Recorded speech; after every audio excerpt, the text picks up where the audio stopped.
हाय सुप्रभात, good morning. सीधा सौदा के आज के इस वेडनेसडे एडिशन में आप सबका स्वागत है। दीपावली फेस्टिविटीज का डे 2 और आप सबको हम सब की तरफ से फिर से ढेरों शुभकामनाएं। ये बिल्कुल कल तो बिल्कुल जोर शोर से शॉपिंग हो रही है। दिल्ली में दुकानें जल्दी खुल जाती हैं एनसीआर में इन फेस्टिविटीज के बीच में, अर्ली मॉर्निंग खुल जाती हैं क्या? नहीं, दिल्ली में एवरेज जो शॉप्स की ओपनिंग होती है ना वो करीब 10:30 11 बजे के आसपास होती है। लेकिन कल मैं भी शाम को थोड़ी देर के लिए निकला सकते थे, उसके बाद चले जाते शॉपिंग पे। नहीं, मैं इतना बड़ा खरीदार नहीं हूँ मैं कि टाइम निकालना पड़े उसके लिए। वह कुछ दिक्कत थी तो इसलिए नहीं आ पाया कल मैं। और बाकी हाँ, शाम को पूजा से पहले थोड़ी देर के लिए निकला कुछ खरीदने के लिए, 5 मिनट लगे, फिर घर में वापस आ गया था। हाँ नहीं, मैं भी निकला था। दीपावली का माहौल इस वक्त मुंबई में कैसा है?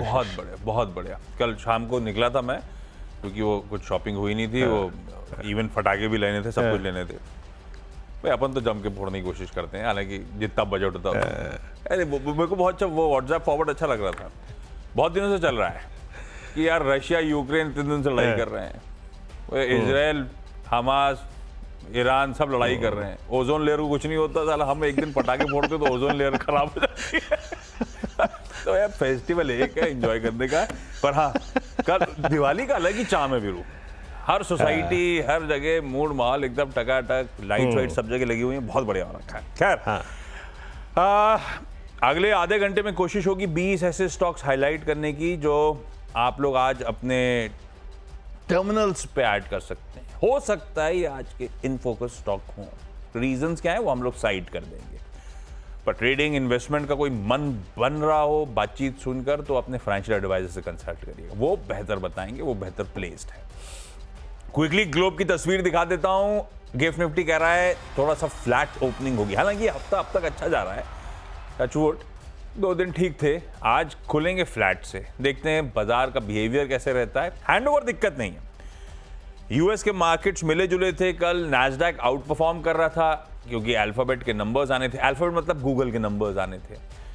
नंबर्स आए, अच्छे लगे। कुछ देर पहले मैं देख रहा था आफ्टर मार्केट्स में 5% तक का उछाल था अल्फाबेट में, तो उसका रब ऑफ आज आपको फ्यूचर्स में भी नजर आ रहा है। तो हैंडओवर तो ठीक ही है। हम पता नहीं किस तरह से बिहेव करेंगे वीरू, लेकिन हम पोजिशन कैसे हैं? देखिए आशीष, पोजीशन हमारा निफ्टी बैंक है, जिस प्रकार से हमें उसी प्रकार से ट्रेड करना पड़ेगा। आप लास्ट एक हफ्ते के ट्रेडिंग के इंप्रेशंस को देखिए। जिस दिन इंडसइंड बैंक आया उस दिन आपने 24,331 तोड़कर 24,070 का लो लगाया। डाउनसाइड को स्पॉन्सर किया किसने? निफ्टी बैंक ने। अपसाइड को पोस्ट एक्सिस बैंक और एसबीआई के स्ट्रॉन्ग शो के बाद स्पॉन्सर किया किसने? Nifty bank. तो अभी एज ऑफ नाउ निफ्टी की पूरी जो ताकत है ना, वो एक ऐसी कठपुतली में है जिसका नाम है निफ्टी बैंक अभी भी। और मैं आशीष बता रहा हूँ आपको, आज के लिए, कल के लिए या फिर नेक्स्ट वीक के लिए बड़ी क्रिटिकल ट्रैजेक्टरी में निफ्टी बैंक है। याद रखिएगा, ये वो इंडेक्स है जिसने सारे सबसे पहले एवरेज को रीगेन कर लिया है। Cluster of moving average bank Nifty में परसिस्ट करता है 51,500 से 51,800, मोर प्रिसाइसिवली बिटवीन 51,800-700। ये जब तक है ये स्ट्रॉन्ग रहेगा, इसके नीचे कमजोर पड़ सकता है। और ऊपर की तरफ याद रखिएगा, अब अगर हमें यहां से नेक्स्ट जर्नी तय करनी है, 2 चीज़ों पे ध्यान रखिएगा। आइदर निफ्टी डिफरेंशियल पूरा करने आएगा वर्सेस निफ्टी बैंक के जो परसिस्ट करता है उस पर नज़र रखिएगा। और निफ्टी बैंक इटसेल्फ आशीष अब बड़ा ब्रेकआउट तब देगा जब 53,000 की ट्रैजेक्टरी को पार कर जाएगा। वहाँ पे कॉल राइटर है और सबसे इंपॉर्टेंट है वहाँ पे अक्टूबर फर्स्ट वीक का एक गैप है। तो Ashish, leading indicator as of now Nifty bank. Ashish हाँ बिल्कुल सही है। निफ्टी बैंक कल भी चमक रहा था भाई, 2%, 1000 पॉइंट से ज्यादा के गेन्स। खैर आज के स्टॉक जो रडार पे हैं, पहला मैंने रखा है मैरिको। हालांकि नंबर्स ऐसे बहुत अच्छे हैं नहीं, जो स्ट्रीट एस्टिमेट कर रहा था वैसे ही हैं, पर बुरे नहीं है। परफॉर्म करके डिलीवर करके दिया है जो आप एक्सपेक्ट कर रहे थे। इनके पियर्स ने वो कर नहीं पाए। इसके पियर्स उस पर्सपेक्टिव में देखने की जरूरत है मैरिको के नंबर्स को। नेस्ले हुआ, HUL हुआ, सब में कहीं ना कहीं डिसअपॉइंटमेंट्स थे। तो डर था मैरिको ने बढ़िया नंबर्स डिलीवर करे। आए 7.5% बड़ी, EBITDA 5% का जंप है। मार्जिन्स एक्सपेक्टेशंस के मुताबिक कॉन्ट्रैक्ट हुए 40-50 बेसिस पॉइंट्स के आसपास। और ध्यान रखिएगा, और 5% वॉल्यूम ग्रोथ है, वॉल्यूम ग्रोथ रूरल लीड कर रहा है। ये कंपनी पैराशूट और सफोला दोनों इंपॉर्टेंट प्रोडक्ट्स में H2 में प्राइस हाइक्स जो लेने वाली है, उसके चलते आप देखेंगे बढ़िया रेवेन्यू मोमेंटम पिकअप होता हुआ नजर आएगा। कमेंट्री अच्छी है इसकी, वो आने वाले क्वार्टर्स और मीडियम टर्म के लिहाज से पॉजिटिव साउंड कर रहे हैं, तो मेरे को अच्छा लग रहा है। नंबर्स हर पैमाने पे डिसेंट हैं, रेडार पे रख सकते हैं, अच्छी पेडिग्री है, ग्रीन करा है मैंने, देखते हैं बिहेवियर कैसा रहेगा। GSK फार्मा, भाई FMCG फार्मा की तरफ टिल्ट कर लिया था, हालांकि कल फार्मा के लिए बड़ा खराब दिन था। रिजल्ट्स हैं, आय 6% बढ़ी, EBITDA 11% बढ़ा, मार्जिन्स में 150 बेसिस पॉइंट्स का इंप्रूवमेंट और मुनाफा 16% इंप्रूव होता हुआ। बढ़िया मार्जिन एक्सपेंशन है। ग्लैक्सोस्मिथक्लाइन फार्मा इन ग्रीन कर दिया अपने नंबर्स पे, और वोल्टास को मैं ग्रीन लेके जा रहा हूं। वोल्टास के नंबर्स अच्छे लग रहे हैं, अच्छे इन द सेंस जैसे मैर्को की मैंने बात छेड़ी थी, सिमिलर वैसे ही है। आय 14% बढ़ी, मोटा मोटी उम्मीद के मुताबिक है, थोड़ा सा स्लाइड मिस भी कह लीजिए वहां पे। EBITDA 70 करोड़ से बढ़ के 162 करोड़, मार्जिन 3% से बढ़ के 6.2%, डबल हो गए। पर ये एक्सपेक्टेड था, पर इस कंपनी ने डिलीवर करके दिया, एक्सपेक्टेशंस पे खरी उतरी, ये भी इंपॉर्टेंट हो गया इस रिजल्ट सीजन में। आपने एक्सपेक्ट जो करा था मार्जिन डबल होंगे, मार्जिन डबल डिलीवर करके दिखाया कंपनी ने। 36 करोड़ का मुनाफा 134 करोड़ पे बढ़ के पहुंच गया है। खैर वो आवाज पोल में भी मेंशन था। दो नंबर्स मैरिको और वोल्टास दोनों इन लाइन है, लेकिन कंफर्टिंग है, इसीलिए ग्रीन लेके चल रहा हूं। वीरू 3 हो गए। ओके, चलिए मैं शुरुआत करता हूं आशीष यहाँ पे उन स्टॉक से जो कि इस गिरावट में भी स्ट्रांग रहे, कोलैप्स नहीं हुए और जो अब एवरेजेस को रीगेन कर रहे हैं, बट अभी भी कॉलाइटर्स के जोन स्क्वायर ऑफ या फिर कटना बाकी है। अपोलो हॉस्पिटल्स, देखिए ये कम गिरा, इसने एक बेस बनाया करीब 6850 के आसपास, देन कल इजेक्ट किया था उस रेंज से, कल 1020 के ऊपर इसका क्लोज आया। बट थ्रेशोल्ड पॉइंट क्या होगा? कल भी रिजेक्शन आया था करीब 7000 से, 7000 पे कॉल्स खड़ी हुई है यहाँ पर। दो तरह से दिमाग लगाना है, या तो अगेन हमें एक 6900 तक का डिप मिले, या फिर 7000 का थ्रेशोल्ड पॉइंट ये पार कर जाए। मुझे चार्ट्स पे इसकी प्लेसमेंट ठीक लगी। रीड क्या करना है आपको ओपनिंग के बाद, इसका 7000 का कॉलाइटर क्या कर रहा है। अगर वो एग्जिट कर रहा है, प्राइस स्पॉट में उसके ऊपर सस्टेन कर रहा है, तो रीड कीजिएगा, फिर कोई रिएक्शन करिएगा। पहला हो गया अपोलो हॉस्पिटल, 7000 एक थ्रेशोल्ड पॉइंट है। उसके बाद मैंने पिक किया है एक्सिस बैंक को। अब देखिए एक्सिस बैंक का जरा प्लीज चार्ट फायर करिएगा और इसका कैंडलस्टिक चार्ट महीने भर का फायर कीजिएगा। आप एक्सिस बैंक को देखिए, और न्यूज़ फ्लो भी इसमें बहुत स्ट्रॉन्ग रहा था, बट स्टिल एक एक्सिस बैंक और ICICI बैंक और HDFC बैंक और SBI, इनकी प्राइस परफॉर्मेंस के बीच में एक डिफरेंशियल क्रिएट हो गया है। इसने बड़े एवरेजेस के ऊपर एक बेस बनाया, पर बार बार रिजेक्शन आ रहा है 1200 की रेंज में।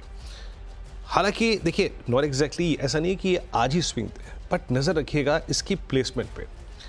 1200 के कॉलाइटर्स ने और 1200 के एवरेजेस ने इसको अभी तक, ये देखिए ये पिछले 7-8 सेशन का इस रेंज में कंसिडर हो रहा है। बतौर ट्रेडर जिस चीज़ पर फोकस करना है, 1202, 1205 का क्लियर कट ब्रेकआउट, उसके बाद इसमें जो डिफरेंशियल है versus rest of the banks पूरा होना शुरू हो जाएगा। अपॉर्चुनिटी जिसे कहते हैं ना, वो है यहाँ पर। और तीसरा बैंक ऑफ बड़ौदा, मैं बैंक्स पे ज़्यादा फोकस कर रहा हूँ, बैंक्स पे क्लियर कट ब्रेकआउट है। BOB PSUs में जो अब तक की अर्निंग्स आई, सबसे अच्छी अर्निंग्स बैंक ऑफ बड़ौदा की थी। अर्निंग्स का सपोर्ट है मेरे पास, लेकिन उससे भी बड़ी चीज़ क्या है, जरा एक बार चार्ट देखिएगा इसका, जरा प्लीज़ लेके आइएगा इसका साल भर का चार्ट। सारे एवरेजेस के ऊपर है, जिसे कहते हैं ना क्लियर कट बेस बनने के बाद उस बेस की ट्रैजेक्टरी से बाहर निकला है। ये मल्टी मंथ हाई क्रॉस किया इसने और बहुत ही खूबसूरत ब्रेकआउट है। डे प्रोस्पेक्टिव से नहीं, पोजिशनल प्रोस्पेक्टिव से भी इस पर अगर आपको रीडिंग करनी हो, नंबर्स के बाद प्लेसमेंट कैसी है नजर रखिएगा। तो Axis Bank in anticipation of breakout, Bank of Baroda for a clear breakout pick कर रहा हूँ। आशीष 3 ट्रेड्स हो गए मेरे यहाँ पर। ना बिल्कुल ठीक, हरे हैं ज्यादातर, आज सारे स्टॉक्स हरे में रखे हैं। खैर खबरें भी अच्छी आ रही हैं, इसीलिए भी हरे कर रहे हैं, ऐसा नहीं कि मूड माहौल ऐसा है। शेयर इंडिया सिक्योरिटीज, इसको भी ग्रीन लेके चलते हैं। साल दर साल आय में 24% और इवन क्यू ऑन क्यू 9% का इंप्रूवमेंट। प्रॉफिट साल दर साल 11% और क्यू ऑन क्यू तो 20%। सीक्वेंशली 20% प्रॉफिट में इजाफा। हाँ, फंड रेजिंग की तैयारी हो रही है, बोर्ड ने मंजूरी दी, एनसीडी के जरिए फंड रेजिंग करते हुए नजर आएंगे। ये स्टॉक अच्छा खासा करेक्ट हो गया है। साल का चार्ट खोलिएगा, 400 प्लस वाला नियर ईयर लोज पे आपको कामकाज करता हुआ नजर आएगा। डेली 13-13.5 हजार करोड़ रुपए का टर्नओवर क्लॉक करती है। ऑप्शंस ट्रेडिंग में 5% से ज्यादा का मार्केट शेयर है। अच्छा, न सिर्फ नतीजे अच्छे हैं, इसने सब्सिडरी के गठन करने की बात करी है, जो कि कैटेगरी 3 ऑल्टरनेट इन्वेस्टमेंट फंड यानी कि AIF और पोर्टफोलियो मैनेजमेंट सर्विसेज यानी कि PMS के बिजनेस को चलाने की तैयारी करेगी। तो खबरें अच्छी हैं, इसीलिए भी ग्रीन। हिटाची एनर्जी को ग्रीन रखा है।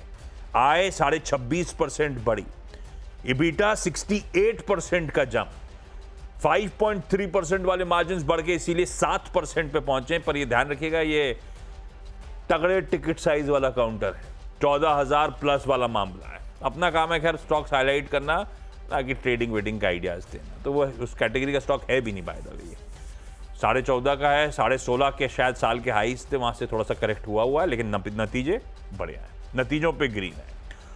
और TD पावर सिस्टम नतीजों पे ग्रीन है। आय में बढ़िया उछाल, इबिटा में improvement, margins almost 90 basis point 100 basis points का इंप्रूवमेंट दिखा रहे हैं, इसीलिए ये भी ग्रीन। 6 हो गए अपने तो ग्रीन वाले वीरू। मेरे भी ग्रीन ही है आशीष। और इसमें आप देखिए, अब मैं ले रहा हूँ सिटी यूनियन बैंक को। City Union Bank last week देखिए अर्निंग्स थी इसकी, बहुत ही शानदार अर्निंग्स के दिन बहुत चला, बट वो अर्निंग्स जो हैं अब इसको एक बड़ी सपोर्ट दे रही हैं, बड़ी अच्छी तेज़ी के लिए ट्रांसलेट कर रही हैं अपने आप को। इसके करियर का लास्ट वीक का वॉल्यूम सबसे बड़ा वॉल्यूम था लास्ट वीक करियर का। और अगर मैं इस हफ्ते को भी देखूं, जिसके भी मात्र हम थर्ड सेशन में आएंगे, ये वॉल्यूम्स हिस्टोरिकल वीकली वॉल्यूम्स को मैच कर चुके हैं पिछले हफ्ते से पहले वाले। यानी वाकई सब्सटेंशियल बाइंग ये पोस्ट अर्निंग्स देख रहा है। अच्छा, मैं इसको वीकली चार्ट्स पे रीड कर रहा था आशीष कल। दिसंबर 2019 से चली आ रही वीकली चार्ट पे स्लोपिंग डाउनवर्ड चैनल करीब 175 पे कल कटी है। 175 के ऊपर सस्टेन करता है तो इसका टेक्निकली जो नया सप्लाई जोन आता है वो 192-195 के जोन में आता है। तो प्लेसमेंट को रीड कीजिएगा। Earnings I hope last week आप इसकी पढ़ ही चुके हैं, सबसे शानदार थी। प्लेसमेंट बहुत स्ट्रॉन्ग है। सेफ कब तक है? 165 के ऊपर रहे तो सेफ है। उसके बाद मैंने पिक किया है दिवीज लैब को, रीड करिए प्लीज। इसमें क्या हुआ, स्ट्रेंथ बहुत अच्छी थी और ये गया करीब समझ लीजिए मिड अक्टूबर में अगेंस्ट जब बाजार कोलैप्स कर रहा था करीब 6261-71 तक। फिर एक कूलिंग ऑफ हुई। कभी भी एक बहुत स्ट्रॉन्ग जो स्टॉक होता है ना, वो कूलिंग ऑफ करता है टुवर्ड्स 20 डेमा। और अगर 20 डेमा होल्ड कर रहा है किसी स्टॉक में एक बड़े वर्टिकल राइज के बाद, दैट मीन्स वो स्टॉक एक फ्रेश अप मूव के लिए स्ट्रेंथ को रिकलेक्ट कर रहा है। ठीक वैसा ही हुआ। 5 सेशन इसने 20 डेमा पे स्पेंड किए। नजर रखिएगा अब 58-50, 58-30 के ऊपर अगर निकला तो मोमेंटम फिर जनरेट करेगा। प्लेसमेंट स्ट्रॉन्ग है। और M6 जिसको मैं इस टीम में अपने आंकलन में कई बार पेश कर चुका हूँ, M6 कल 6824 पे करियर हाई पे क्लोज हुआ। और इसकी तो जनाब आप ये समझ लीजिएगा कि स्ट्रेंथ का, अब गोल्ड आप देख ही रहे हैं, आशीष आपको कुछ देर पहले कहानी बता ही रहे थे। Even the shortest moving average 10 day exponential moving average violate नहीं हो रहा है इसमें, तो स्ट्रेंथ है, रिज्यूम करेगी। 3 ट्रेड यहाँ पर हो गए और 3 इससे पहले, यानी 6 मेरे 6 आशीष के। अगर आप देखें लॉजिक आप सुन चुके हैं स्टॉक्स पे। एक ब्रेक का वक्त है, 38 अंक नीचे गिफ्ट निफ्टी ट्रेड कर रहा है। जब छोटे से ब्रेक के बाद लौटेंगे तो बाकी जो लॉजिक्स हैं उनको भी समझने की कोशिश करेंगे। ब्रेक के बाद स्वागत है आप सभी का सीधे सौदा में। आशीष और मेरे साथ आप इस कार्यक्रम को देख रहे हैं और हमारे 10 स्टॉक स्पेसिफिक लॉजिक्स को समझने की कोशिश कर रहे हैं। नो ट्रेडिंग आइडिया, सिर्फ ये लॉजिक्स हैं, चाहे वो नंबर हो, चाहे वो टेक्निकल हो, चाहे वो डेरिवेटिव्स की प्लेसमेंट हो, चाहे ऑप्शंस की प्लेसमेंट हो। मैंने जो अगले खिलाड़ी पिक किए हैं उसमें मैं 2 IT स्टॉक्स को यहाँ पे उतार रहा हूँ और देखिए दोनों ही एज पे हैं, दोनों ही एज पे हैं। एक बड़ा डिफरेंशियल निफ्टी बैंक की परफॉर्मेंस में एक परसिस्ट कर रहा है। आपका अभी निफ्टी कहाँ है और निफ्टी बैंक कहाँ पर है? अगर वो फिल होना शुरू हुआ तो क्या करेगा फिर? वो पॉसिबली IT करेगा और IT में 2 प्लेसमेंट्स बहुत स्ट्रॉन्ग हैं। HCL technologies close to its all time high 1871 पे। ये स्टॉक जो है वो पिछले लगभग आप समझ लीजिएगा कि मिड अक्टूबर से यानी 16 अक्टूबर से लेकर मल्टीपल टाइम 1870, 74, 80 की चैनल को हिट कर चुका है, लेकिन क्रॉस नहीं हुई है। बट क्या करता है, बार बार टेंडेमा पे रिट्रेस होकर अपनी स्ट्रेंथ को रिकलेक्ट करके पुल बैक देता है। कल की आप कैंडलस्टिक को पढ़िएगा, लोअर वाइल्ड शेडो, यानी प्राइस नीचे नहीं टेका, तो थ्रेशोल्ड पॉइंट क्या होगा 1880। 1880 के बाद 24-25 रुपए का स्विंग जो है यहाँ पर पॉसिबल हो सकता है। विप्रो अगला स्टॉक पिक कर रहा हूँ, ठीक बखूबी यही प्लेसमेंट है, बिल्कुल यही प्लेसमेंट है। और कल इसने एक अटैम्प्ट लिया, 560 की ट्रैजेक्टरी को पार किया, ओआई अच्छा एडिशन हुआ है।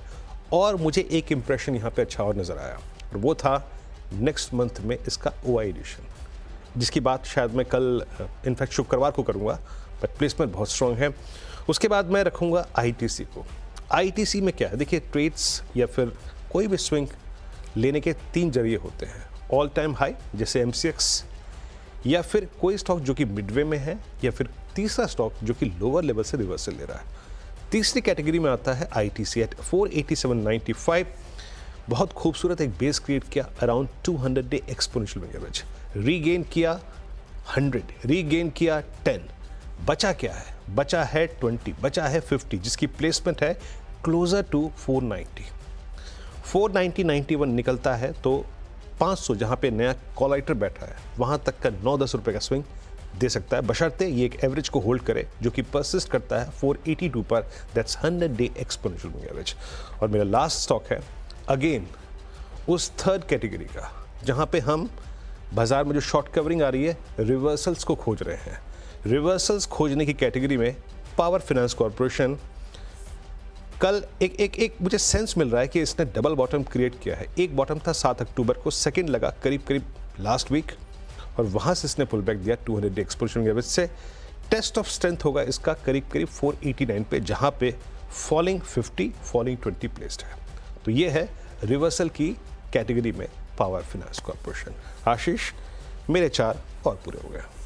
बिल्कुल ठीक। अगला स्टॉक एक और रिजल्ट है, अच्छे नंबर्स हैं केन्स टेक्नोलॉजी के। हालांकि कुछ ज़्यादा करेक्ट नहीं हुआ है, 5900 वाला ठंडा पड़ा है, लेकिन ये ऐसे ऐसे मूव्स देता है फिर ऊपर चलता है। चलेगा नहीं चलेगा वो मुझे नहीं पता, नंबर्स अच्छे हैं।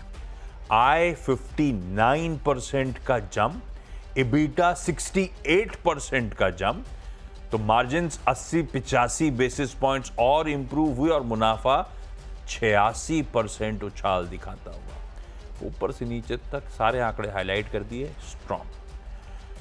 श्रीराम प्रॉपर्टीज ग्रीन ले जा रहा हूं, पर वो अब तक अपडेट नहीं आया है। वो जांच वहां छापे जो पड़े थे, सर्चेज जो हुई थी, उसका अपडेट तो वो एक ओवर आएंगे, इसलिए थोड़ा सा वेट एंड वॉच मोड पे रखिएगा इसको। खबर अच्छी है, ग्रीन कर रहा हूं। 6 एकड़ लैंड पार्सल पुणे में, उसके लिए जॉइंट डेवलपमेंट एग्रीमेंट करा है, मिक्स यूज डेवलपमेंट होगा, और कह रहे हैं कि उस प्रोजेक्ट का रेवेन्यू पोटेंशियल 700-750 करोड़ के आसपास होगा, जिसकी इसी H2 ये जो करंट चल रहा है इसी में टारगेटेड लॉन्च है। और ये 6 एकड़ का लैंड पार्सल है, और पोटेंशियल है इसमें और एडिशनल 8 एकड़ लैंड डेवलपमेंट का। वो जब अगर होगा करार तब की बात। ग्रीन रखा है, लेकिन अपने पास थोड़ा सा एक वो कहते हैं कंफ्यूजन है, अनसर्टनिटी, इसीलिए ध्यान रखिएगा। लेमन ट्री ग्रीन कर दिया, हालांकि स्टॉक बहुत करेक्ट हो रहा है, ध्यान रखिए।